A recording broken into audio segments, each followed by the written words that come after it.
Hello friends, I'm Dr. Dinesh Harkut. We'll take you the short tour which will cover the basics of computer network. In this video series, I will cover all the topics related to computer networks like what is computer network, what is internet, layered protocols, protocols at application layer, transport layer, network layer, link layer, issues related with network securities and various firewall.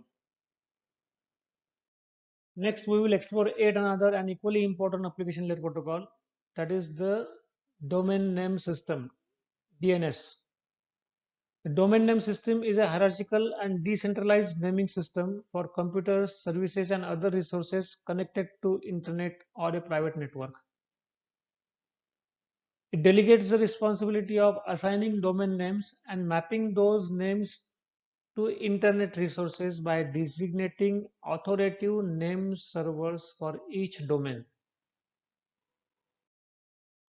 We human beings can be identified in many ways. For example, we can be identified by the name that appear on our birth certificate. We can even be identified by our social security or Aadhaar number, or we can be identified by our driver's license number. Although each of these identifiers can be used to identify a people, within a given context, one identifier may be more appropriate than another. For example, ordinary people prefer the more mnemonic birth certificate name rather than social security number. It is hardly a case that someone saying my name is 132.67.9875. Is it? Just as human being can be identified in many ways, so too can internet hosts. One identifier for host, it is hostname. Hostnames such as CNN.com, www.yahoo.com, swayam.government.in, nptel.ac.in are the mnemonics and are therefore appreciated by the humans. However, host names provide little, if any, information about the location within the internet of the host. A host name such as www.india.government.in, that india.gov.in, which ends with the country code .in, tells us that host is probably in India, but does not say much more. Further, because host names can consist of variable length alphanumeric characters, they would be difficult to process by the routers. By this reason, hosts are also identified by so-called IP addresses. We will explore details of IP addresses later on in the later part of the video, but just to know a bit about it, an IP address looks like a typical number separated by dot, that is 122.1.7.106.83, where each period separate one of the byte expressed in decimal notation from 0 to 255 number. An IP address is a hierarchical because as we scan the address from left to right, we obtain more and more specific information about where the host is located in the internet. That is, within which network and in the network of networks, etc. Similarly, when we scan a postal address from bottom to top, we obtain more and more specific information about where the address is located. There are two ways to identify a host, one by host name and another is by IP address. People prefer more mnemonic name host name identifier, while router prefer fixed length hierarchical structured IP addresses. In order to reconcile these differences, we need a central directory service that translates hostname to IP addresses. This is the main task of Internet's domain name system, DNS. The DNS is distributed database implemented in hierarchy of DNS servers, an application layer protocol that allows hosts to query the distributed database. DNS is commonly employed by other application layer protocols, including HTTP, SMTP, and FTP, to translate user-supplied hostname to IP addresses. As an example, consider what happens when a browser, that is an HTTP client running on some user host, requests the URL that www.someschool.edu/index.html. In order for the user host to be able to send HTTP request message to a web server www.someschool.edu, user host must first obtain the IP address of www.someschool.edu, and this is done as follows. The same user machine runs the client side of DNS application. The browser extracts the home name, that is www.someschool.edu, from the URL and passes that host name to the client side of the DNS application. The DNS client sends query containing the host name to a DNS server. DNS client eventually receives a reply which includes the IP addresses for the hostname www.someschool.edu. Once the browser receives the IP address from DNS, it can initiate the TCP connection to the HTTP server process located at port 80 at the IP address. DNS provides a few other important services in addition to translating the hostname to IP address.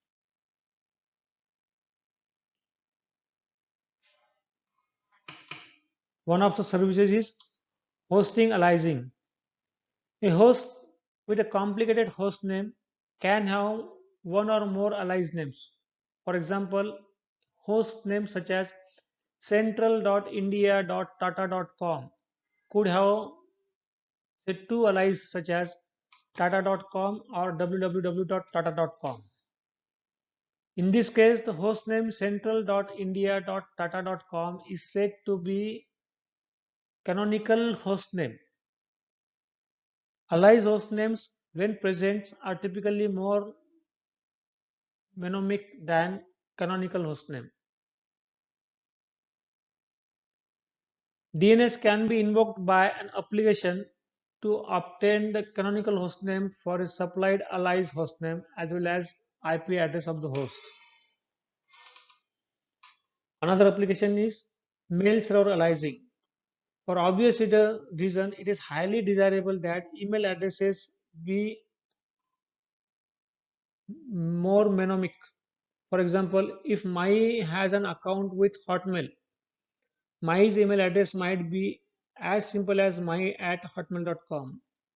However, the host name of the Hotmail mail server is more complicated and much less mnemonic than simple hotmail.com.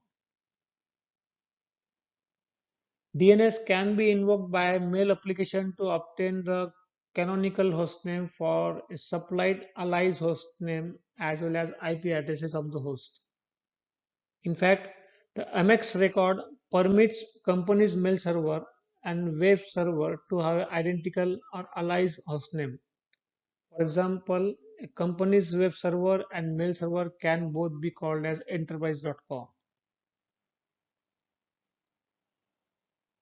Yet another function of DNS server is load balancing or load distribution. DNS is also used to perform load distribution among replicated servers, such as replicated web servers. For example, busy sites such as CNN.coms are replicated over multiple servers, with each server running on different end systems and each having different IP addresses. For replicated web servers, a set of IP addresses is thus associated that one canonical hostname. The DNS database contains this set of IP address. When client make a DNS query for a name mapped to a set of addresses, The server responds with the entire set of IP addresses, but rotate the ordering of the addresses with each reply because client typically sends its HTTP request message to the IP address that is listed first in the net set. DNS rotation distributes the traffic among the replicated server. We now present a high-level overview of how DNS works. Our discussion will focus on hostname to IP address translation services. Suppose that some application such as web browser or a mail reader running in the user's host need to translate hostname to an IP address. The application will invoke client-side DNS specifying the hostname that need to be translated. DNS in the user's host then take over, sends a query into the network. All DNS query and reply messages are sent within UDP datagram to port 53. After a delay ranging from millisecond to second, DNS in the user's host receives a DNS reply message that provides the desired mapping. This mapping is then passed to invoking applications. Thus, for the perspective of invoking application in the user's host, DNS is black box, providing a simple straightforward translation service. But in fact, the black box that implements the service is complex, consists of large number of DNS servers distributed around the globe, as well as application layer protocols that specify how DNS servers and query hosts communicate. A simple design for DNS would have one DNS server that contains all mappings. In this centralized design, clients simply direct all queries to a single DNS server, and the DNS server responds directly to the query client. Although the simplicity of this design is attractive, it is inappropriate for today's internet with its vast and growing number of hosts. The problem with centralized design includes a single point of failure. If the DNS server crashes, so does the entire internet. Traffic volume. A single DNS server would have to handle all DNS queries or all HTTP requests and email messages generated from thousands of millions of hosts simultaneously. Distant centralized database. A single DNS server cannot be close to all the querying clients. If we put the single DNS server, for example, in New York City, then all the queries generating from Australia must have to travel to the other side of the globe, perhaps over a slow and congested link. This can link to a significant delay. Maintenance. The main DNS server would have to keep record of all internet hosts. Not only would this centralized database be huge, but it would have to be updated frequently to account for the new host. In summary, a centralized database in a single database DNS server is simply does not scale. Consequently, the DNS is distributed by design. In fact, the DNS is a wonderful example of how distributed database can be implemented in the internet. In order to deal with the issue which we have discussed earlier, that is of scale up, the DNS uses a large number of servers organized in a typical hierarchical fashion and distributed around the world. No single DNS server has all the mappings for all the hosts in the internet. Instead, the mapping is distributed across the DNS servers. To a first approximation, there are three classes of DNS servers, namely the root DNS server, top level DNS server, that is TLD, and authoritative DNS server, organized in a hierarchical as shown in the figure. To understand how these three classes of server interact, Suppose a DNS client wants to determine the IP address of the hostname, for example, www.amazon.com. To first approximation, the following event will take place. That is, the client first contact one of the root server which returns IP address for the TLD server for the top level domain name .com. The client then contact one of these TLD servers which returns the IP address of authoritative server for Amazon.com. Finally, the client contact one of the authoritative servers of Amazon.com which returns the IP address for the hostname www.amazon.com. This is how the domain name is get translated in hierarchical fashion from root level domain to top level to authority domain. We will soon examine this DNS lookup process in more detail, but let's first look closer look at these three classes of DNS server. Root DNS server. In the internet, there are 13 root DNS servers labeled from A through M, A, B, C, D up to M, most of which are located in North America. As of October 2006 map of root DNS server as shown in figure, list of current root DNS servers is available via root/server 2012.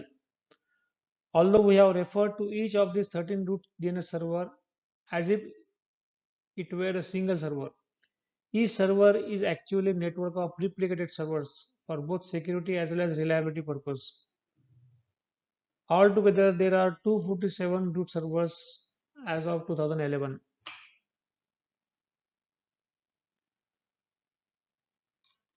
ICANN, that is Internet Corporation for Assigning Names and Number, is an organization which manages the root DNS domain.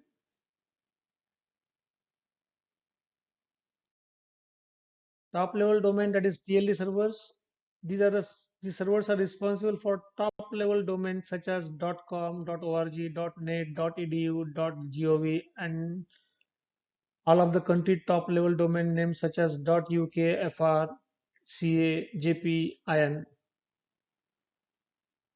The company VeriSign Global Registry Service maintains the TLD servers for top domain level. The company Educause maintain the TLD servers for .tdu top level domain. Authoritative DNS server, every organization with publicly accessible hosts such as web servers and web mail servers on the internet must provide publicly accessible DNS records that maps the name of those hosts to IP addresses. An organization's authoritative DNS server houses these DNS records. An organization that chooses to implement its own authoritative DNS server to hold these records. Alternatively, the organization can pay to have these records stored in an authoritative DNS server of some service provider. Most universities and large companies implement and maintain their own primary and secondary backup authoritative DNS server. The root, the TLD, and the authority DNS servers are all belongs to the hierarchy of DNS server. There is another important type of DNS server called as local DNS server. A local DNS server does not strictly belong to a hierarchy of the servers, but it is nevertheless central to the DNS architecture. Each ISP, such as university, an academic department, or an employee's company, or a residential ISP, has a local DNS server, also called as default name server. When a host connects to an ISP, the ISP provides the host with the IP addresses of one or more of its local DNS server. You can easily determine the IP address of your local DNS server by accessing the network status window in Windows or Unix. A host local DNS server is typically close to host. For an institutional ISP, the local DNS server may be on the same LAN as that of host, or for residential ISP, it is typically separated from the host by no other than a few routers. When a host makes a DNS query, the query is sent to its local DNS server, which acts as a proxy, forwarding the query into DNS server hierarchy. To have a better understanding how DNS server works, how it leads to translate the hostname to IP addresses, let us take a look at simple example. As shown in the diagram, suppose host it.iitb.edu desires the IP address of onlinecourses.nptel.edu.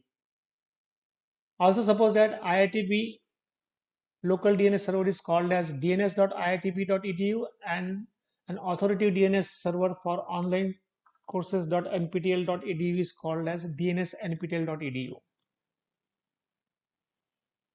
The host it.iitb.edu first send a DNS query message to its local DNS server dns.iitb.edu. The query message contains the hostname to be translated, namely the onlinecourses.nptel.edu. The local DNS server forward the query message to the root DNS server. The root DNS server then takes note of the edu suffix and return to the local DNS server a list of IP addresses for TLD servers responsible for edu suffix. The local DNS server then resend the query message to one of these TLD server. The TLD server takes note of the nptel.edu suffix and responds with the IP address of the authoritative DNS server for the NPTEL, namely .dns.nptel.edu. Finally, the local DNS server resends the query message directly to the dns.nptel.edu, which responds with the IP address of the onlinecourses.nptel.edu. Note that in this example, in order to obtain a mapping of one hostname, 8 DNS messages were sent, 4 query message and 4 reply message. We will see how DNS caching reduces this traffic. Our previous example assumed that TLD servers knows the authoritative DNS server for all host names. In general, this is not the case. Instead, TLD server may know only of an intermediate DNS servers, which in turn know the authoritative DNS server for the host name. Earlier, we have seen the iterative query model for resolving DNS name.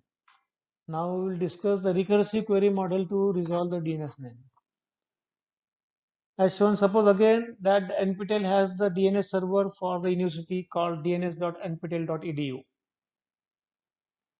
Also suppose that each of the department at NPTEL has its own DNS server and that each departmental DNS server is authoritative for all hosts in the department.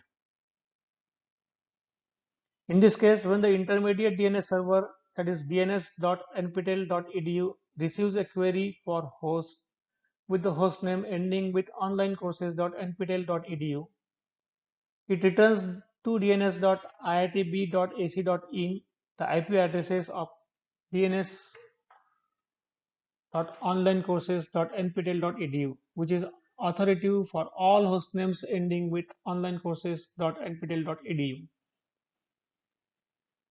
The local DNS server, that is dns.iitb.ac.in, then sends query to the authoritative DNS server, which returns the desired mapping to the local DNS server, which in turn returns the mapping to the requesting host. In this case, total of 8 DNS messages were sent. Example, which was shown here, makes use of both recursive queries and iterative queries. The query sent from it.iitb.ac.in to dns.iitb.ac.in is recursive in nature. Since the query asks dns.iitb.ac.in to obtain the mapping on its behalf. But the subsequent 3 queries are iterative, since all of the replies are directly returned to dns.iitb.ac.in.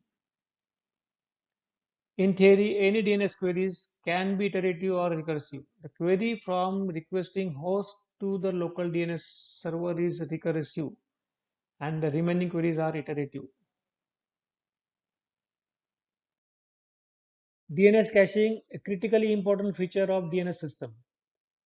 In truth, DNS extensively exploits DNS caching in order to improve the delay performance and to reduce the number of DNS messages roaming around the internet. The idea behind DNS caching is very simple. In a main query chain, when a DNS server receives a DNS reply containing mapping from hostname to an IP address, it can cache the mapping to its local memory. For example, as shown in earlier figure, each time the local DNS server dns.iitb.ac.in receives a reply from some DNS server, it can cache any of the information contained in the reply. If the hostname or IP address pair is cached in DNS server and another query arrives to the DNS server for the same hostname, the DNS server can provide the desired IP address even if it is not an authoritative for the hostname.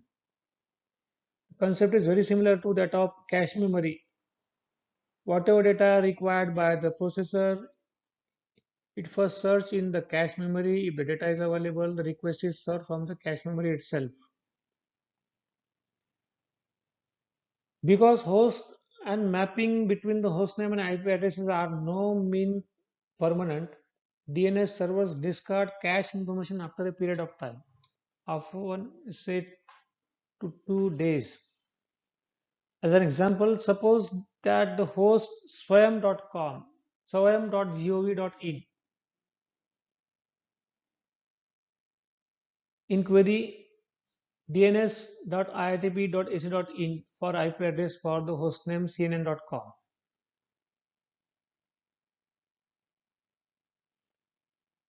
Furthermore, suppose that few hours later another host says spoken-tutorial.org also queries dns.iit.ac.in with the same hostname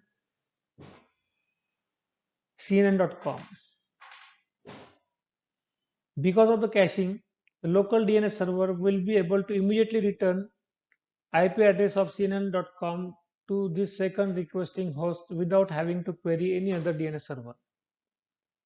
The local DNS server can also cache the IP addresses of TLD servers, thereby allowing the local DNS servers to bypass the root DNS servers in a query chain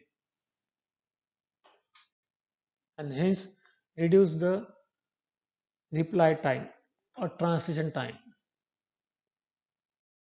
The DNS server that together implements the DNS distributed database stored resource record RR, including RR that provides hostname to IP address translation.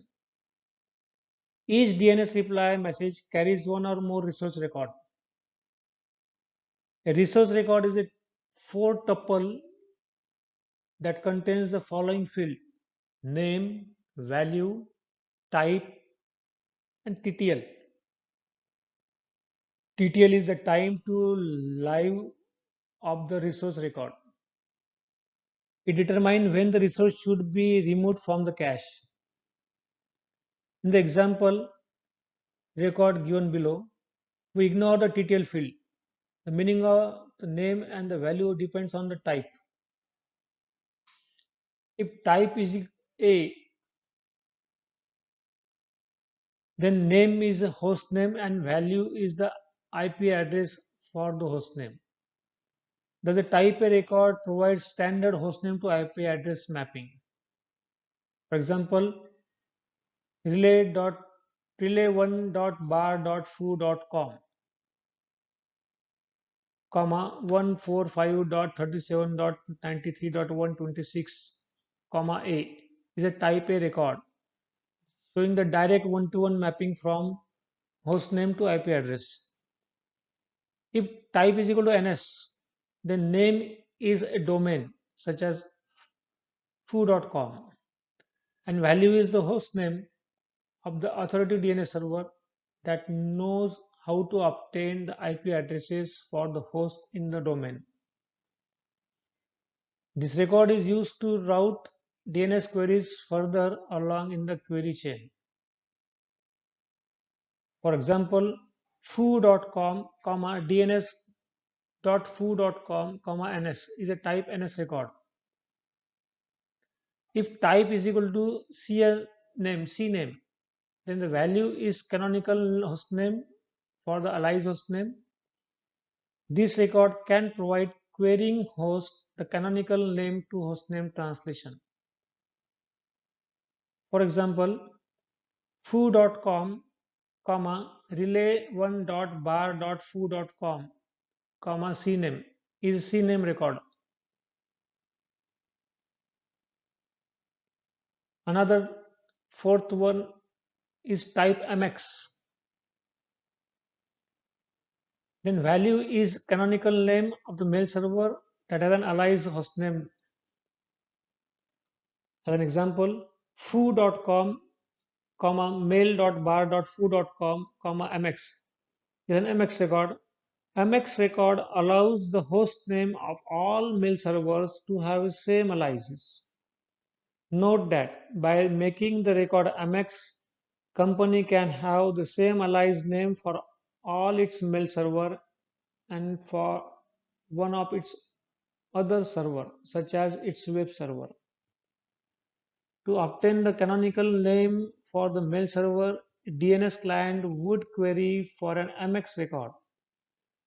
To obtain the canonical name for the other server, DNS client would query for the CNAME record.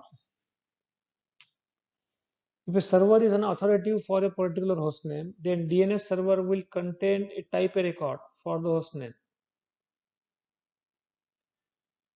If the server is not authoritative for a hostname, then server will contain a type NS record for the domain that includes hostname. It will also contain type A record that provides the IP address of the DNS server in the value field of the DNS record.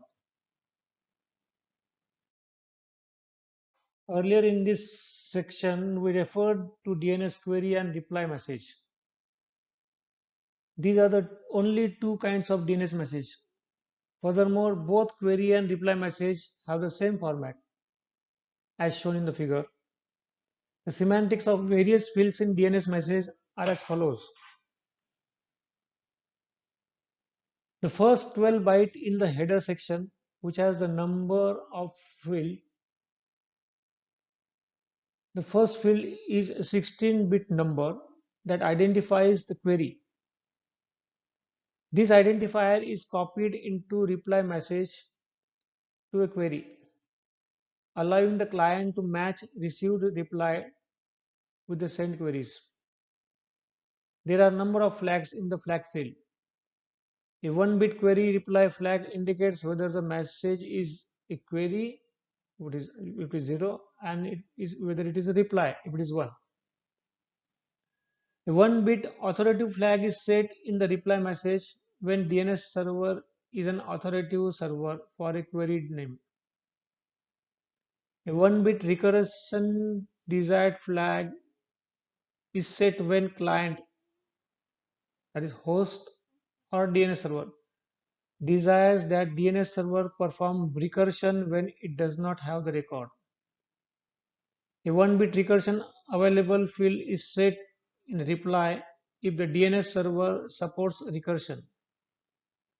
In the header, there are also 4 number of fields. This field indicates the number of occurrence of 4 types of data sections that follows the header.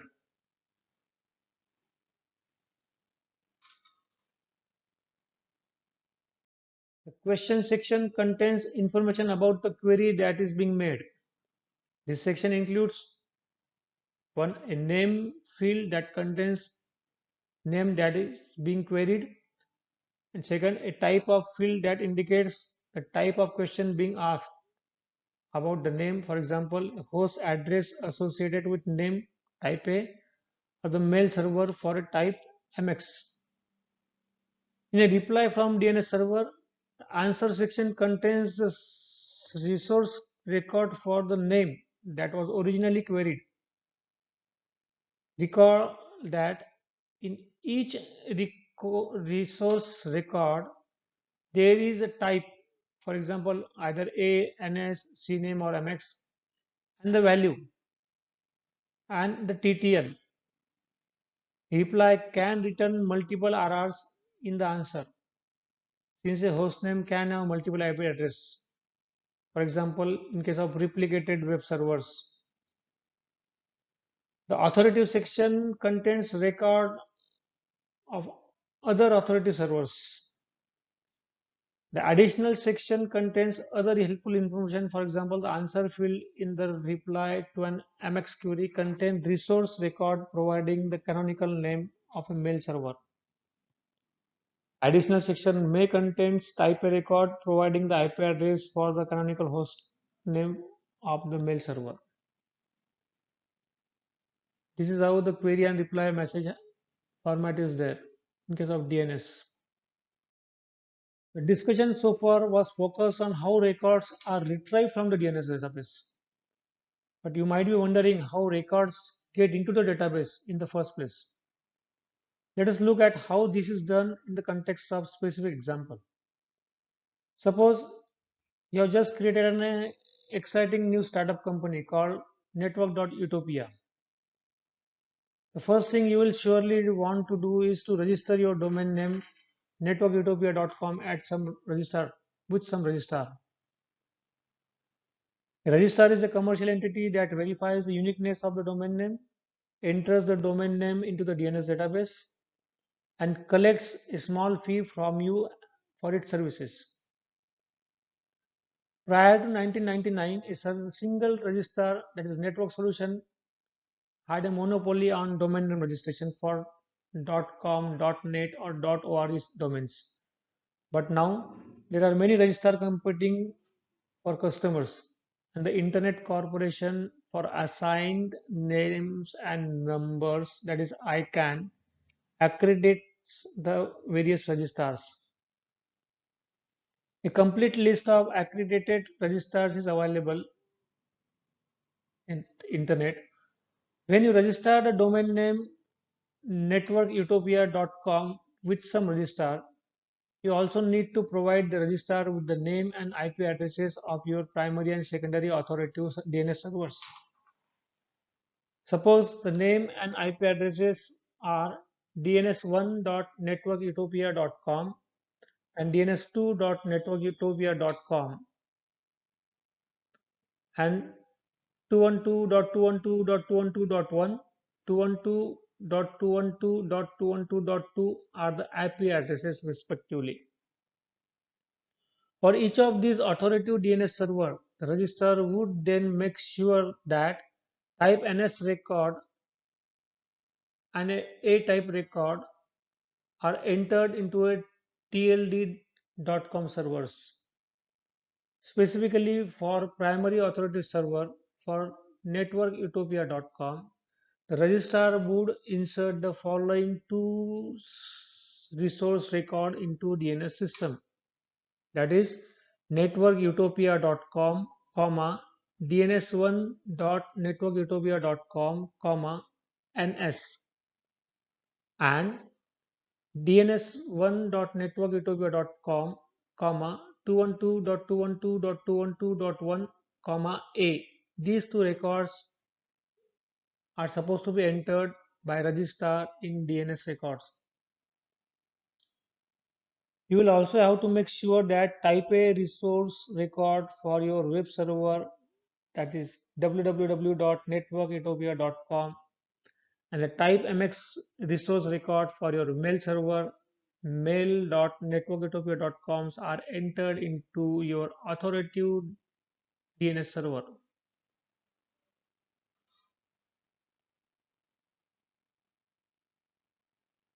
Once all these steps are completed, people will be able to visit your website and send email to the employee of your company.